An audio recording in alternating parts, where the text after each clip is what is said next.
This lesson is particularly urgent for the Great Lakes region. Iri somo ririhutirwa by'umwihariko ku karere k'ibiyaga bigari ka Afrika. Amakimbirane ari mu burasirazuba bwa Repubulika Iharanira Demokarasi ya Kongo ntabwo ari mashyashya mu matwi yacu. Akomoka ku myaka myinshi irenga 30 ishize Repubulika Iharanira Demokarasi ya Kongo itayakemura ihereye mu mizi. Ubwo no kuvuga ngo ahera ku miyoborere mibi, guheza bamwe mu baturage b'igihugu, gutoteza abanyamuke ndetse n'ingengabitekerezo ya jenoside ikomeje kwiganza, ukongeraho n'imitekerereze ya gikoroni ikomeje kubata abantu bahari. U Rwanda ruratekereza ko ibihugu byose bishishikajwe kandi birajwe ishinga no kubona uburasirazuba bwa Repubulika Iharanira Demokarasi ya Kongo bifite amahoro. Intego yacu yahoze ari kandi izahora iri umutekano ndetse n'amahoro ku baturage b'u Rwanda n'abakarere muri rusange. Mu kwa gatandatu uyu mwaka u Rwanda na Repubulika Iharanira Demokarasi ya Kongo basinye amasezerano y'amahoro i Washington DC. Ayo masezerano icyo agamije ni ukugera ku mahoro ndetse n'iterambere rirambye mu karere k'ibiyaga bigari kacu. Aya masezerano yagezweho bigizwemo uruhare n'ubuyobozi bwa Leta Zunze Ubumwe za Amerika, by'umwihariko Donald Trump, perezida w'igihugu, ndetse na nyiricyubahiro umwami wa Katari. Abo ngabo bakaba bafite icyerekezo cy'amahoro ndetse n'iterambere mu karere k'ibiyaga bigari, ndetse ibyo ngibyo akaba nabyo u Rwanda narwo rwimakaje. Turazirikana ibindi biganiro byagiye bitekerezwa n'ubumwe bwa Afrika, ndetse tukanagaruka no ku ihuriro ry'inama nyine ya EAC, East African Community, ndetse na SADC. Nabyo byagize ibiganiro bigamije kugera ku mahoro bifashijwe n'umuryango w'ubumwe bwa Afrika.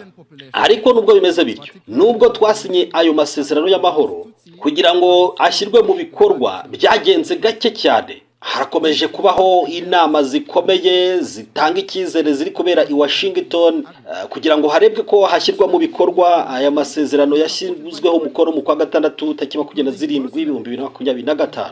Ariko ku mirongo y'urugamba ibintu biracyakomeje kuba bibi cyane ndetse birushaho kuzamba. Repubulika Iharanira Demokarasi ya Kongo yarushijeho gukaza ingamba za gisirikare, yazanye ingabo nyinshi ku rugamba, ku mirongo y'urugamba, kandi ikomeje gukorana bya hafi n'umutwe dushinja kuba waragize uruhare muri jenoside yakorewe abatutsi, umutwe wahanwe n'umuryango w'abibumbye, ndetse ukaba ari nawo ufashwa na Repubulika Iharanira Demokarasi ya Kongo ni FDLR. N'abawazarendo bayo ikorana nabo.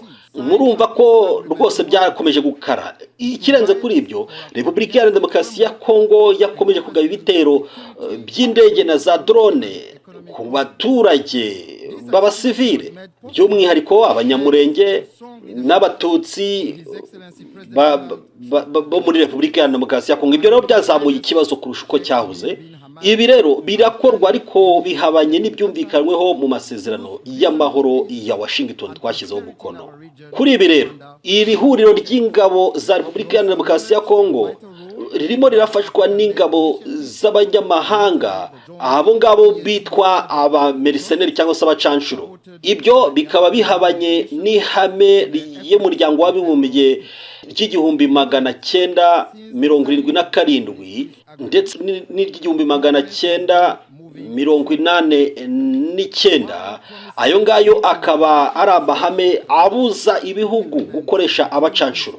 Ubwo rero u Rwanda ruramagana rwose rwivuye inyuma uburyo ibikorwa by'ibitero byo muri Repubulika Iharanira Demokarasi ya Kongo ku ruhande rwayo bikomeje gushyirwamo imbaraga, kuko igisubizo rurabizi neza ko kidashobora guturuka ku mbaraga za gisirikare, ahubwo hakwiriye gukurikizwa kubahiriza amasezerano yasinywe i Washington DC agamije amahoro hagati y'u Rwanda na Kongo. Rwose ni amahirwe ashobora kuba ari gupfushwa ubusa yo kugira ngo tugere ku iherezo ry'aya makimbirane amaze igihe kirekire atuzengereza. Icyo nkwiriye kuba mbabwira nuko nababwira nti rwose habaye hari ibyaha muri Repubulika Iharanira Demokarasi ya Kongo bikorwa hagamijwe kuhonyora ubukungu bw'igihugu, nabihereza amazina yumvikana, ndababwira ko harimo ruswa yamunze igihugu, harimo ubutegetsi bubi, imiyoborere mibi, ndetse no kunyereza ibigega by'igihugu, amafaranga y'igihugu byazonze kiriya gihugu. Nyakubahwa Perezida, namwe banyakubahwa, ndifuza gusoza ariko mbabwira ko u Rwanda rwiteguye guhagararana n'uwo ari we wese mu bihugu binyamuryango by'uyu muryango. Rwose dushyigikiye ko rwose umuryango w'abibumbye ndetse n'ingabo zawo zikomeza gukora mu mujyo wo kugarura amahoro, ubutabera ndetse n'iterambere rirambye. Remains a force for peace, justice, and sustainable development.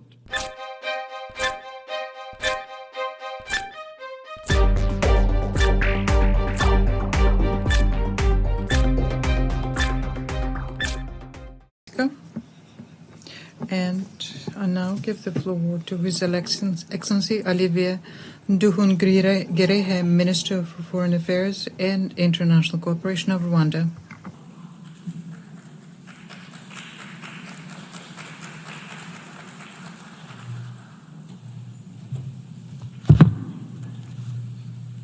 Your Excellency Annalena Baerbock, President of the 80th General Assembly, Your Excellency Antonio Guterres, Secretary General of the United Nations, Excellencies, Heads of Delegation, ladies and gentlemen, good evening. Allow me to begin by congratulating Her Excellency Annalena Baerbock on her election as President of the 80th session of the United Nations General Assembly. I take this opportunity to thank His Excellency Philemon Yang, the outgoing President, for his work and dedicated service to multilateralism. Rwanda extends its gratitude to Secretary General Antonio Guterres for his comprehensive report on the work of the United Nations aimed at improving its efficiency. In this regard, Rwanda has formally expressed interest in hosting UN agencies as part of our shared commitment to a cost-effective and decentralized UN system. We reiterate our support to the work of the United Nations and the Secretary General, particularly in advancing peace and security and drive progress on sustainable development goals. Excellencies, this year, the United Nations turned 80. This journey has not been without challenges. Fast changing realities, including economic shocks and the legitimate aspirations of regions long denied a voice, compel us to quickly adapt to make the UN fit for purpose. That is why Rwanda strongly supports reforms, especially of the Security Council. The composition of this body does not reflect current realities. Africa is a 1.2 billion people strong continent where most of the conflict of the Security Council's agenda reside. Therefore, it cannot remain excluded from permanent membership. Excellencies, the United Nations development pillar remains central to advancing peace, prosperity, and dignity for all. We commend the UN development system and its partners for their tireless efforts in supporting countries to address pressing development challenges, from poverty eradication to climate resilience, and in driving forward the ambition of the 2030 Agenda. This 2030 Agenda for Sustainable Development embodies our collective aspirations for a just, inclusive, and prosperous world where no one is left behind. Rwanda remains firmly committed to its full implementation, recognizing that connectivity, innovation, and inclusive development are indispensable drivers of progress. Despite global challenges such as the existential threat of climate change, and widening technological inequalities, Rwanda has taken bold steps to align national priorities with the SDGs. These efforts demonstrate that development, connectivity, and environmental stewardship can move forward hand in hand. Yet, the persistence of unequal access to finance, technology, and markets threatens to widen the gap between those with means and those without. In this context, solidarity among nations through development cooperation has contributed to bridging development gaps.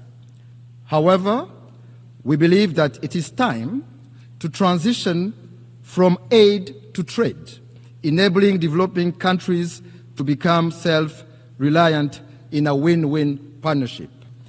Mr. President, Excellencies, Rwanda regrets the politicization of development cooperation, which is used by some development partners for partisan political reasons and interests.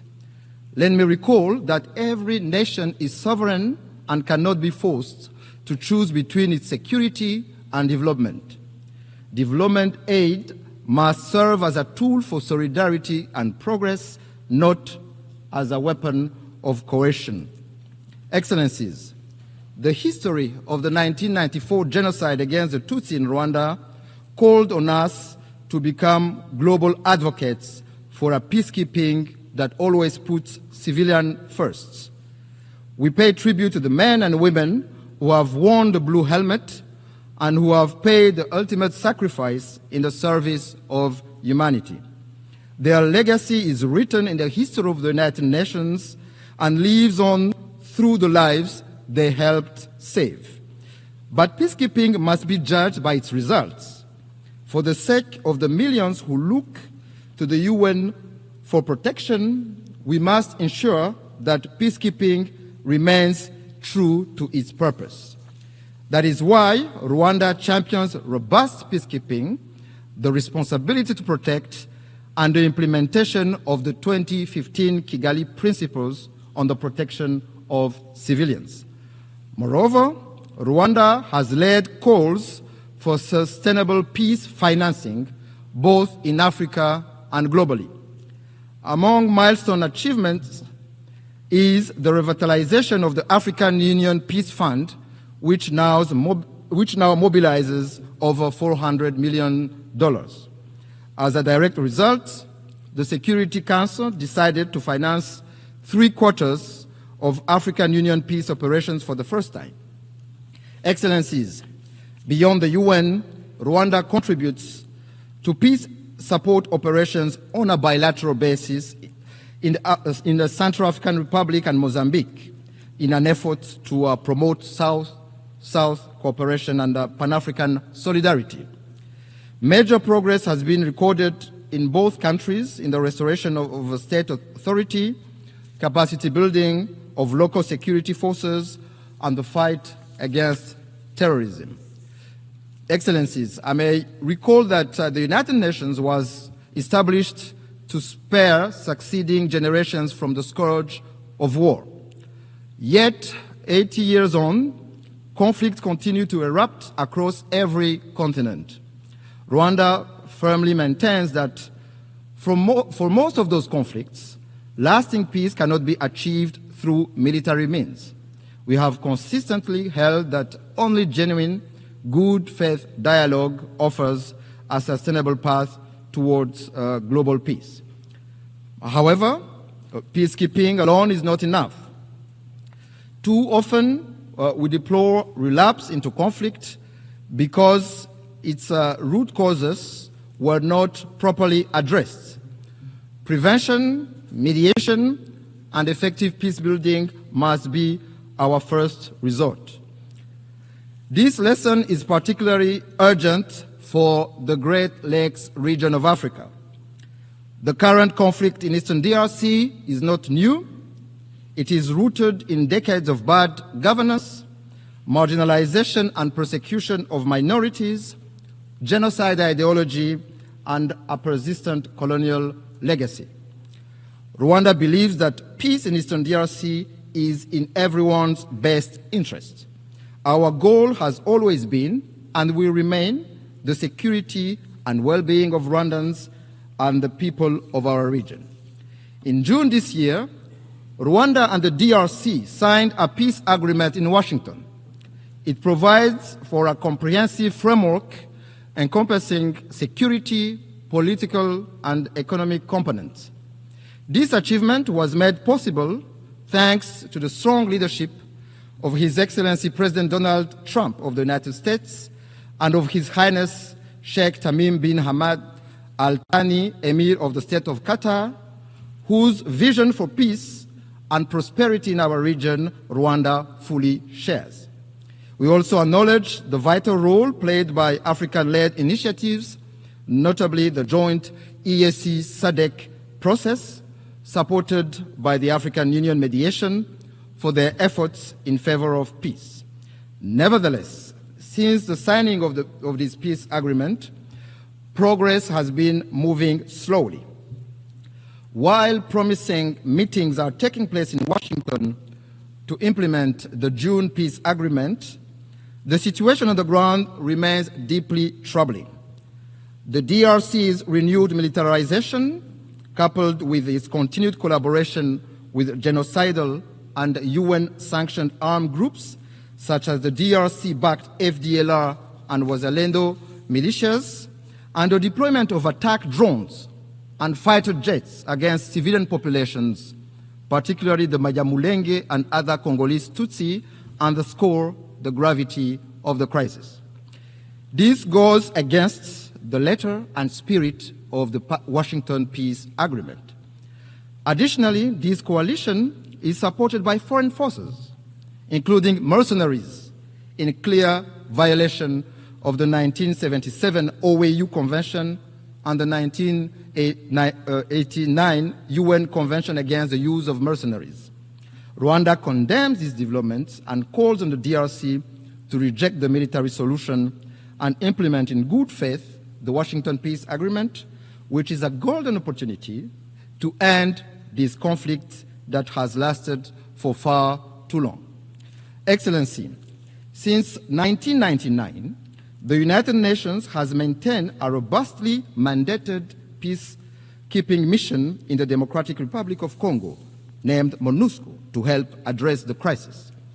Yet, despite its efforts, the mission has not succeeded in halting the proliferation of armed groups, especially the eradication of the DRC-backed FDLR. Instead, MONUSCO has ended up working alongside a military coalition that includes the FDLR, going against more than 20 Security Council resolutions calling for the neutralization of that group. There is an urgent need to review the legal conformity of MONUSCO's mandate. Of particular concern to Rwanda is the emergence of Wazalendo militia, armed and supported by the DRC government, which are committing countless abuses, including burning down whole villages of Congolese Tutsi, lynching and burning alive civilians and military officers, as well as arming children for ethnic cleansing. Their brutality, methods, and ideology bear an alarming resemblance to that of the genocidal militia of 1994 in Rwanda. Strong action is needed to put an end to this dangerous development before it is too late. Excellencies, human rights are a major pillar of the United Nations. Rwanda rose from the ashes of the genocide in 1994 by placing human dignity, unity, and accountability at the center of our governance. We thank the United Nations for establishing the International Day of Reflection of the 1994 genocide against the Tutsi, commemorated every April 7th. We also thank the Secretariat and the many member states who have established genocide memorials on their soil as a lasting pledge to never forget. Equally, we commend the work of the International Criminal Tribunal for Rwanda and the residual mechanism for prosecuting genocide perpetrators. However, Rwanda is deeply concerned about the persistence of genocide ideology and related crimes in Eastern DRC under the watch of the international community and the UN itself. We call on the international community to not turn a blind eye once more for what is clear to see. The targeting, persecution, and massacre of Congolese Tutsi, including the Banyamulenge community, amounts to crimes against humanity which have all the early warning signs of a genocide. Indeed, genocide follows a pattern. It follows clear stages. It is not an umbrella term. It is defined by international law. Genocide targets a specific group for who they are, with the intent to exterminate them as such. In this regard, no amount or calculated cynicism can rewrite the truth and recast perpetrators as victims or victims as perpetrators. These are denialist behaviors often deployed by perpetrators. In the same vein, no claims from a government arming a genocidal militia will change the facts of history. Financing and providing weapons to a group with a proven genocidal record and ongoing intent is nothing less than complicity in the crime itself. I must say that if there are crimes in the DRC committed for economic gains, they have clear names. Those are corruption, bad governance, and the embezzlement of public funds. Mr. President, Excellencies, I wish to conclude by reaffirming that Rwanda stands ready to work alongside all member states to ensure that the United Nations remains a force for peace, justice, and sustainable development. While the challenges and solutions for multilateralism are clear, it is political will that must guide us today to build a UN fit for purpose. Together, we must build an organization capable of addressing the needs of billions across the globe, tackling human rights abuses, climate change, and responding to an increasingly interconnected world for successive generations to come. I thank you.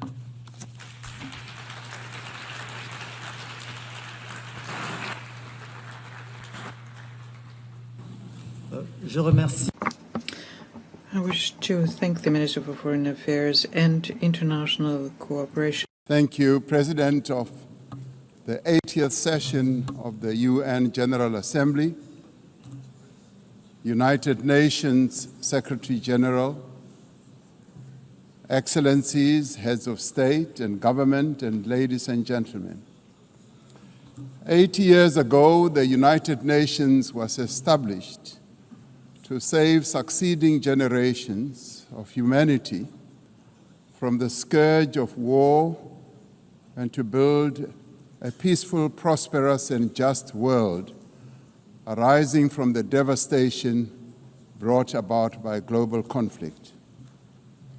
Through the UN Charter, the nations of the world pledged to uphold peace, development, and human rights, which would be underpinned by international law.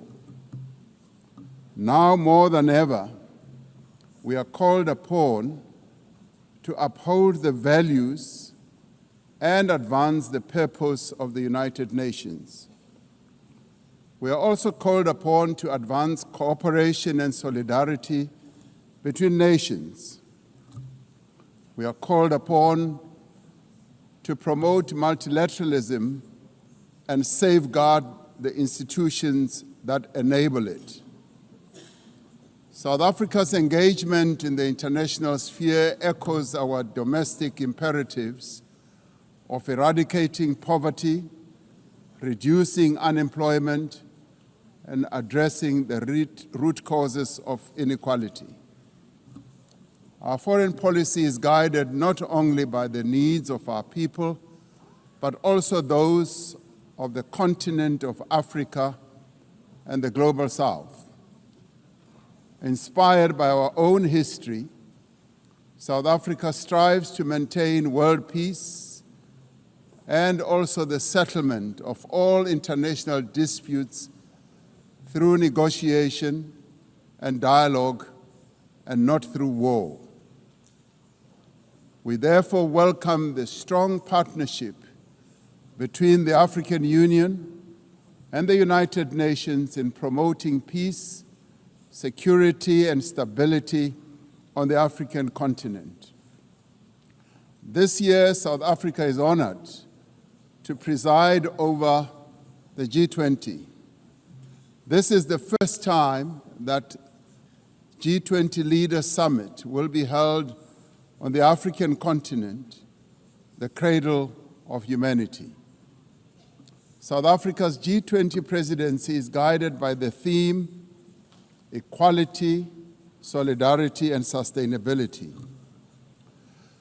To give full meaning to our theme of equality, solidarity, and sustainability, we have invited the G20 countries to join us in prioritizing the following areas.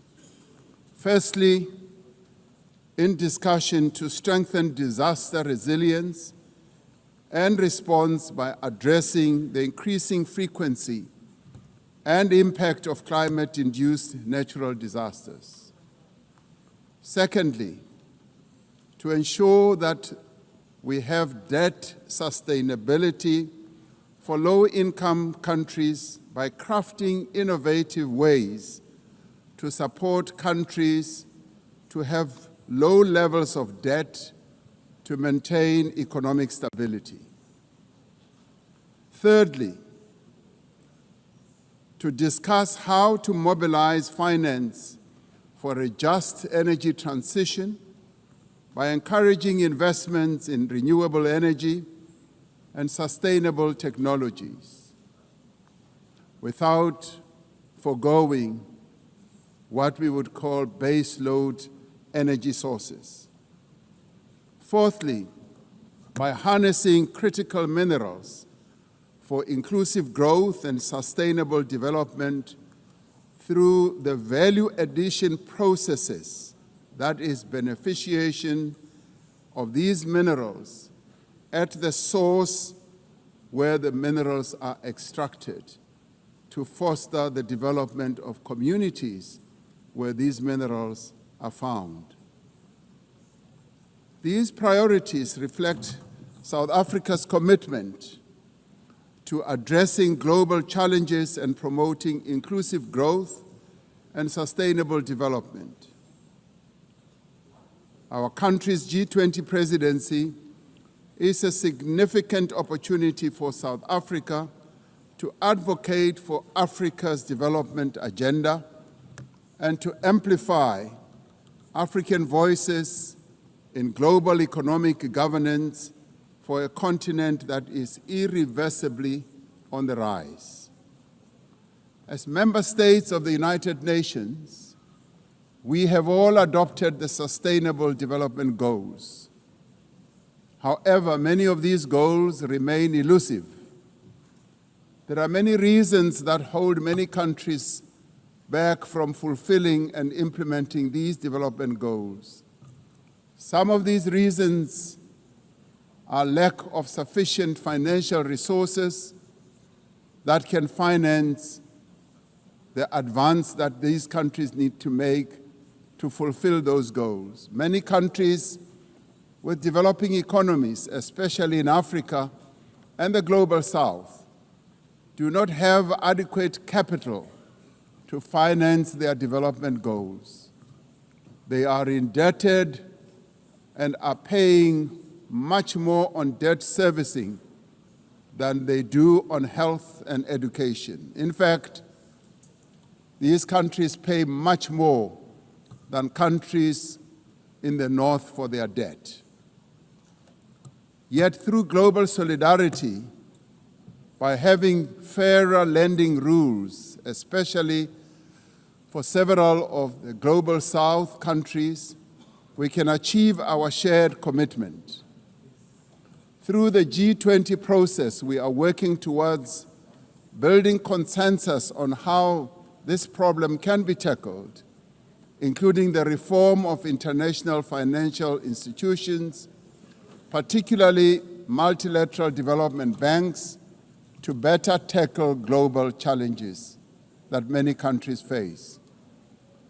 The multilateral trading system needs to be reformed as we reconfirm that the World Trade Organization remains the only multilateral body that is capable of managing differences and coordinating positions in global trade. Trade is one of the most important instruments to mobilize domestic resources for development. It is concerning that geopolitical shocks and unprecedented trade policy volatility are destabilizing the global economy and jeopardizing a critical source of development finance. In fact, trade is now being used as a weapon against a number of countries in the world. We must redouble our efforts to strengthen the link between trade and development. Unilateral trade practices and economic cohesion have a detrimental impact on many nations. This includes the economic embargo against Cuba, which has caused untold damage to the country's economy over the years. This unfair embargo must be lifted, and we want it lifted sooner rather than later.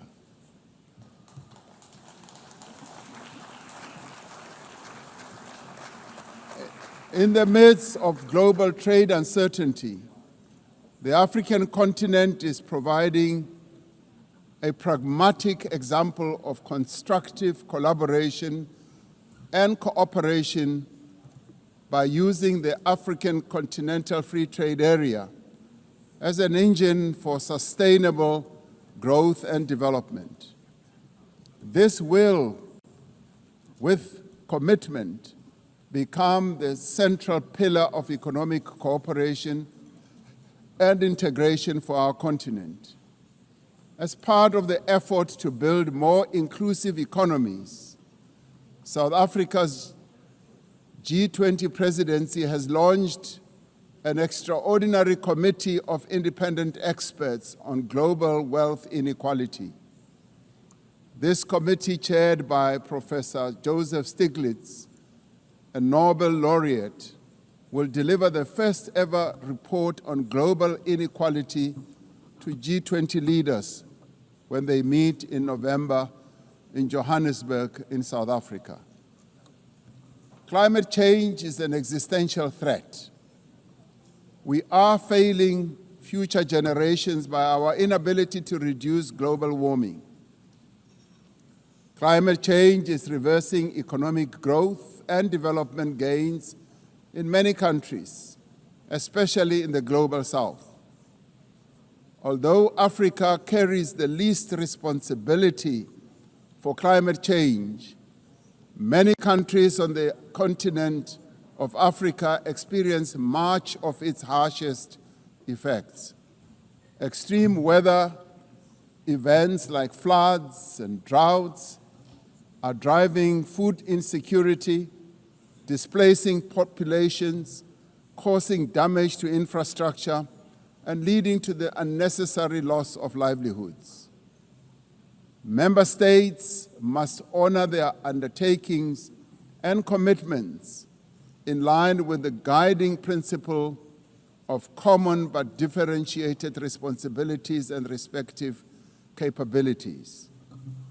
The Secretary General recently reported that global military expenditure has reached historic highs, just as the world is falling behind on its core development promises. We are building weapons when we should be building social infrastructure that advance the lives of our people. We are fighting wars that cause death and destruction when we should be fighting poverty and developing the livelihoods of vulnerable people. We must act decisively to silence all the guns everywhere to realize the goal of sustainable development and global peace. And I do believe that this is an objective that is possible to reach.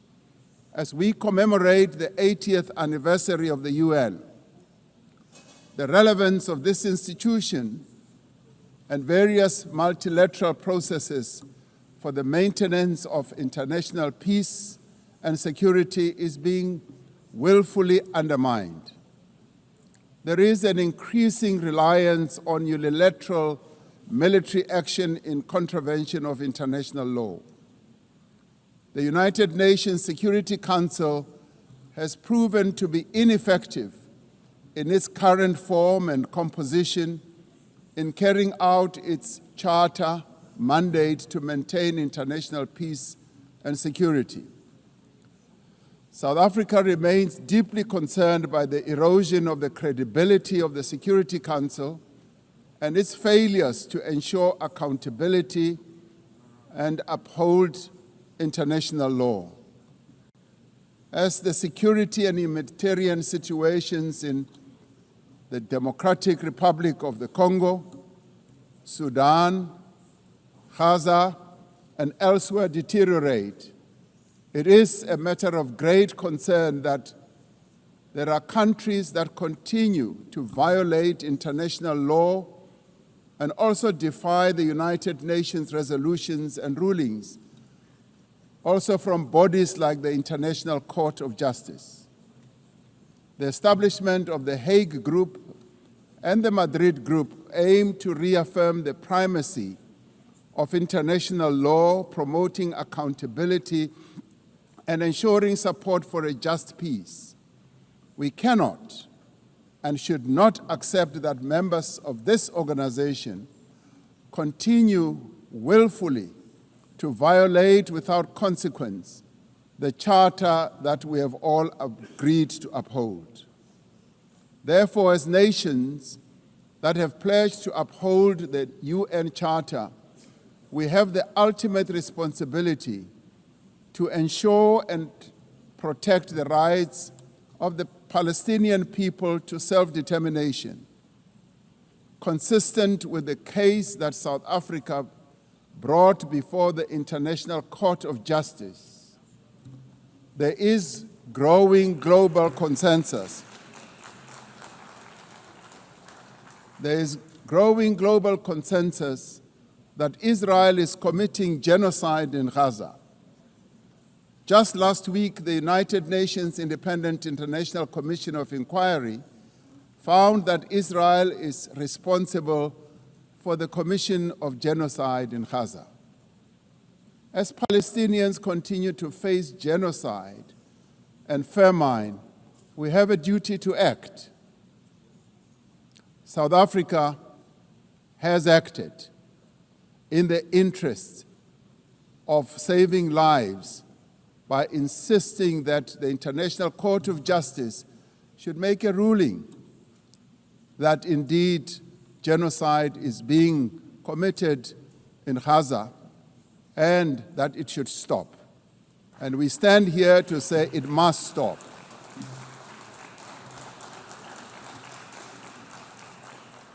We welcome the historic high-level meeting held yesterday on the two-state solution yesterday in this very chamber.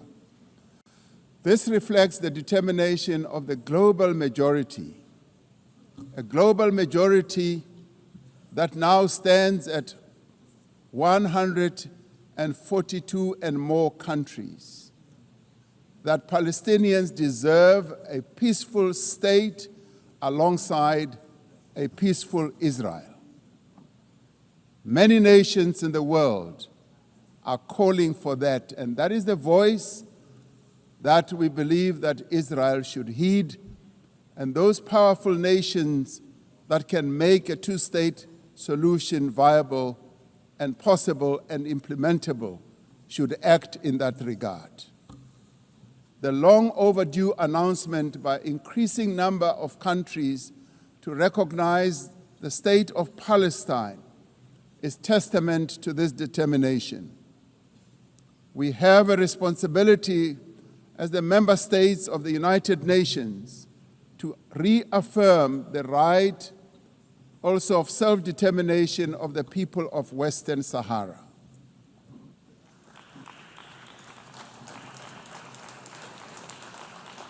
The very first resolution of the United Nations General Assembly in January of 1946 called for the elimination of atomic weapons.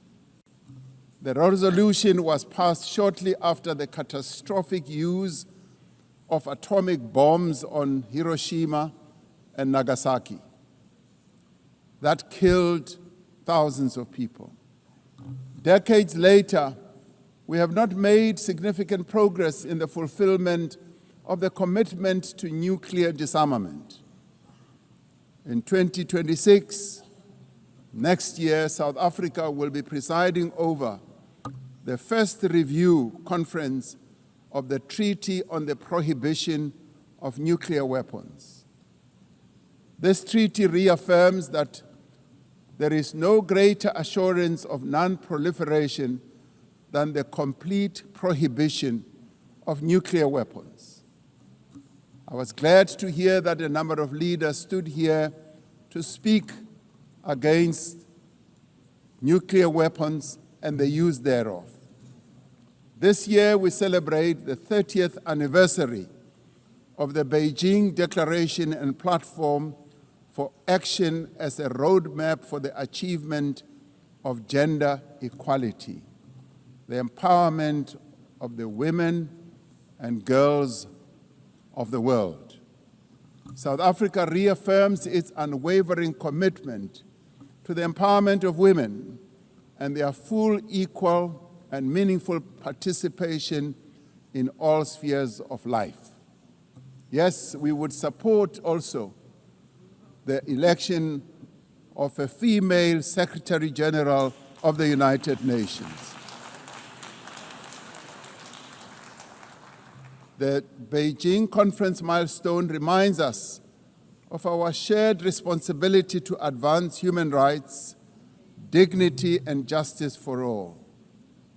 We are all equal, men and women, and there is no reason that we continue to hold the women of the world backwards. The right to development must be central to the policies and operational activities of the United Nations and its specialized agencies, programs, as well as funds. It must be at the core of the policies and strategies of the international financial and multilateral trading systems. As we celebrate 80 years of the United Nations, we must seize the opportunity to build a better United Nations for the next 80 years. What is needed now is a stronger and more capable United Nations, a United Nations that is based on the renewed commitment to its founding principles. We must invigorate the negotiations on the Security Council reform at the intergovernmental negotiations in the General Assembly, including by initiating text-based negotiations. The Security Council must be accountable. It must also be representative. It must be democratic and effective in executing its mandate. We can no longer accept that a large portion of the world's population is not represented in the United Nations Security Council. My own continent, Africa, home to 1.4 billion people, as well as South America, are not represented in the United Nations Security Council. This is unjust, this is unacceptable, and it must end. We want representation in the Security Council. We look forward to working with the Secretary General on the UN 80 initiative to ensure that our organization works more effectively and efficiently. Mandates given by member states must be implemented, and the necessary structural changes and program realignment must be implemented across the UN system. In the face of the decrease in funding to the United Nations to fulfill its mandate, the UN 80 initiative is important to maintain the integrity of the multilateral system and to uphold international law. Lastly, I am reminded that our collective membership of the United Nations is our shared humanity in action. The United Nations at 80 compels us to reflect on our collective achievements and to chart a way forward, building an organization that is able to address our common challenges. We must rise to the occasion and do our utmost together to ensure the political, economic, and social freedom of all humanity.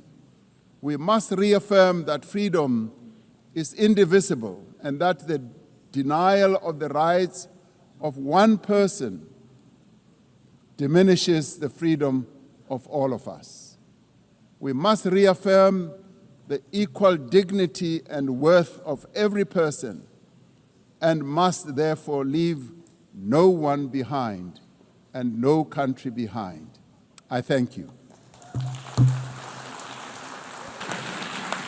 On behalf of the Assembly, I wish to thank the President of the Republic of South Africa.